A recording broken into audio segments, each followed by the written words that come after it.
La reacción de Simón Pedro es la típica reacción de todo ser humano. Nos atrae los momentos gozosos, nos disponemos más para eso, nos agrada.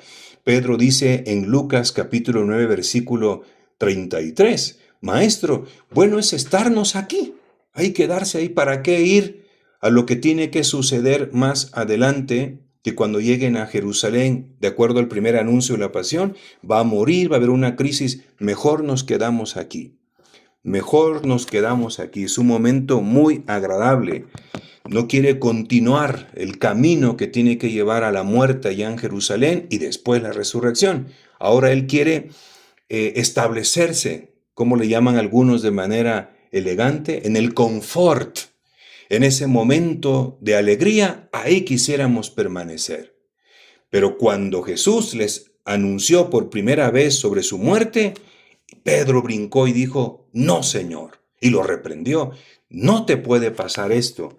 Queda confirmado entonces que el camino propio de la glorificación indiscutiblemente es la cruz. Y aquí a Pedro se le olvidó en ese instante de esta experiencia sobrenatural aquel primer anuncio de la pasión del Señor.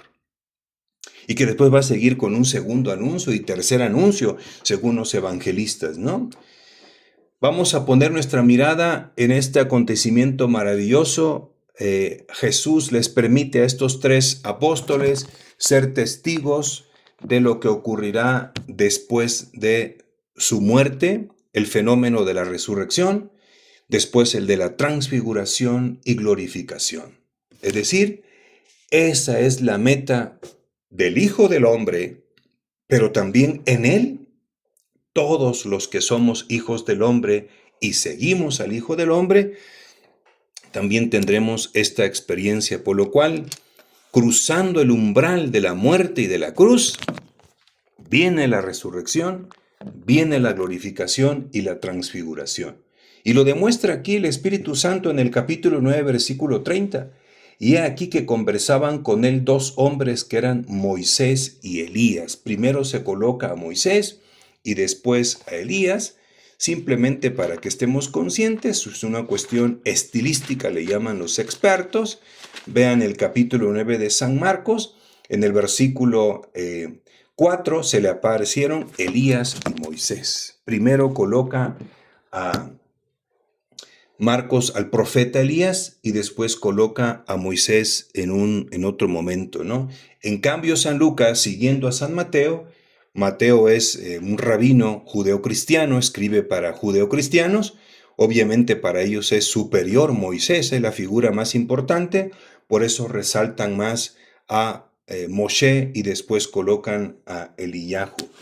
Aquí lo importante que tenemos que señalar es que se está recordando a estos dos personajes extraordinarios del Antiguo Testamento.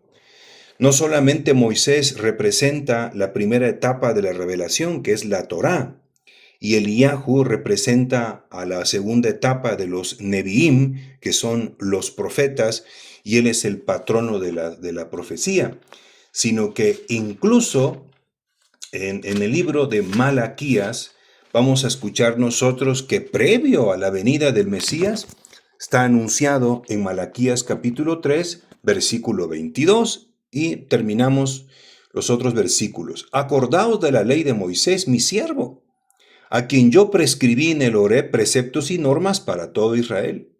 He aquí que yo os envío al profeta Elías antes de que llegue el día de Yahvé, grande y terrible. Él hará volver el corazón de los padres a los hijos y el corazón de los hijos a los padres, no sea que venga yo a herir la tierra de anatema. Ahí, en el cierre del profeta Malaquías, nos damos cuenta de estas dos figuras de capital importancia que son Moshe y Eliyahu. Según la tradición bíblica, Moshe habría muerto antes de cruzar el Jordán para la tierra prometida, y Eliyahu fue elevado al cielo, eso se llama arrebatamiento, fue arrebatado hacia el cielo estando vivo según la tradición de la escritura del Antiguo Testamento.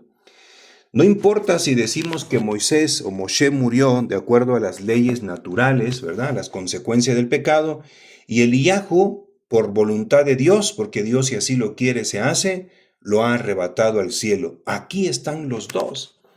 Y yo no encuentro superioridad de uno sobre el otro. Sí, aparece en el orden, ¿verdad? En el orden aparece, según San Lucas, primero Moshe y Elías. Aquí lo interesante es que los dos están vivos. Y no solamente vivos. Recordemos que los dos han muerto de 1000 años para atrás de Jesús. Eliyahu en el contexto del siglo noveno, décimo, y Moshe en el siglo XIII aproximadamente. Entonces, 1000 años antes de Cristo han muerto, pero impresionantemente aquí aparecen vivos y no solamente vivos, conscientes y están hablando con Jesús. Y no solo eso, dice el Espíritu Santo en el versículo 31 de ese capítulo 9 de San Lucas, los cuales aparecían en gloria y hablaban de su partida que iba a cumplir en Jerusalén. Vean el versículo 32 en la parte final, y vieron su gloria y a los dos hombres que estaban con él. Los tres estaban en gloria. La palabra gloria viene del griego doxa y que es traducción del hebreo kabot. Y para un hebreo, kabot, gloria, se dice en español, es como el resplandor, esa luz de la divinidad y de la santidad de Dios. Ya San Juan había mencionado, iluminado por el Espíritu Santo, esta gloria en Jesucristo. Con él no tenemos problema porque nuestro Señor Jesucristo, por naturaleza divina, tiene kabot, tiene gloria. Es decir, él tiene el resplandor, la iluminación de su naturaleza divina. Ciertamente que éste queda apagado y escondido hasta cierto punto una vez que se dio el misterio de la encarnación. La humanidad lo cubrió, la naturaleza humana lo cubrió, pero en él está todo el kabod, está toda la gloria. Y a él le corresponde por naturaleza divina. En el Evangelio de San Juan capítulo 1 versículo 14 dice el Espíritu Santo, y la palabra se hizo carne y puso su morada entre nosotros. Y hemos contemplado su gloria, su kabot, su divinidad, su resplandor. Gloria que recibe del Padre como Hijo único, lleno de gracia y de verdad. Él tiene la divinidad por naturaleza, pero sorprendentemente, aquí en el texto de San Lucas, en la narración, también Moshe y Eliyahu participan de esa gloria. Ya dije el verbo, no por naturaleza divina, ellos no son dioses, son humanos, sino por participación. Es decir, la gloria de Dios también irradia hasta estos grandes hombres justos, santos, como fueron Moshe y Eliyahu.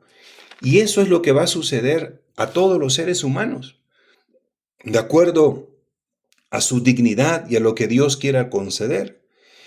Nosotros no dudamos ni tantito que después de la gloria, el kabod, la divinidad que brota de la naturaleza del Hijo, del Verbo encarnado en Jesús de Nazaret, la siguiente persona que tiene un nivel de gloria muy especial y que no se le comparan la gloria que procede de la luz que destella la naturaleza angélica, es la Virgen Santísima. Por eso ella está arropada de la divinidad.